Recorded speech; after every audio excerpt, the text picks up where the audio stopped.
রাজধানীর পূর্ব জুরাইন এবং দনিয়া এলাকায় জলাবদ্ধতা মারাত্মক আকার ধারণ করেছে। পানি নিষ্কাশনের ব্যবস্থা না থাকায় ড্রেন, ডাস্টবিনের পানি মিশে চরম দুর্ভোগে এখানকার বাসিন্দারা।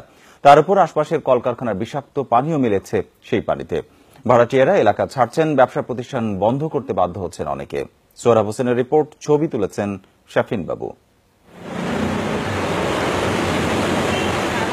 ঠিক কতদিন আগে এলাকার প্রধান এই সড়কটি শুকনো ছিল তা মনে করতে পারেন না এলাকার মানুষ।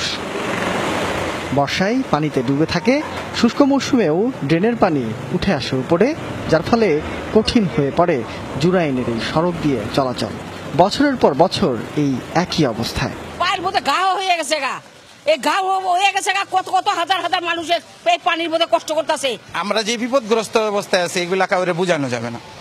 জনপ্রতিনিধিদের বোঝানো কোনো ক্ষমতা আমাদের নেই, কারণ তারাও প্রতিদিন এদিক দিয়ে যাতায়াত করে। যতক্ষণ পর্যন্ত বুড়িগঙ্গায় পানি ফেলার ব্যবস্থা না হবে ততক্ষণ আমাদের এই এলাকার সমস্যা হবে শেষ হবে।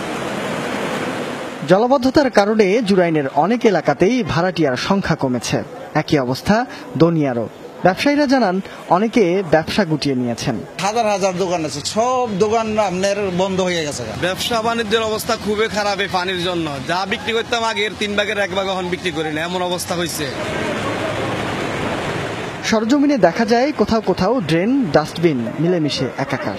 তার উপর কারখানার কেমিক্যাল বর্জ্য মিশে অবস্থা আরো নাজুক হয়েছে।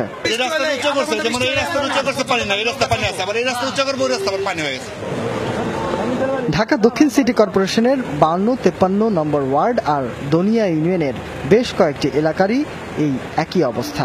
স্থানীয় জনপ্রতিনিধিদের দাবি, ডিএনডি খাল ভরাট ও দখল হয়ে যাওয়ায় পানি যাওয়ার পথ বন্ধ হয়ে গেছে। পুরো এলাকাটি পানির নিচে আছে, যার জন্য পানি সরানোর কোনো জায়গা নাই।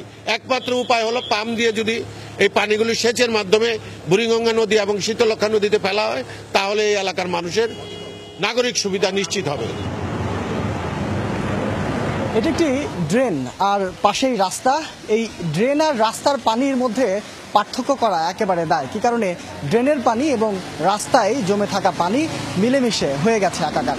এখানকার মানুষের দুর্ভোগ এখন চরম পর্যায়ে দাঁড়িয়েছে। কি কারণে একদিকে যেমন যোগাযোগের সমস্যা, অন্যদিকে দূষিত পানিতে রোগবালাই। সব মিলিয়ে এভাবেই চলছে এখানকার জীবনযাপন।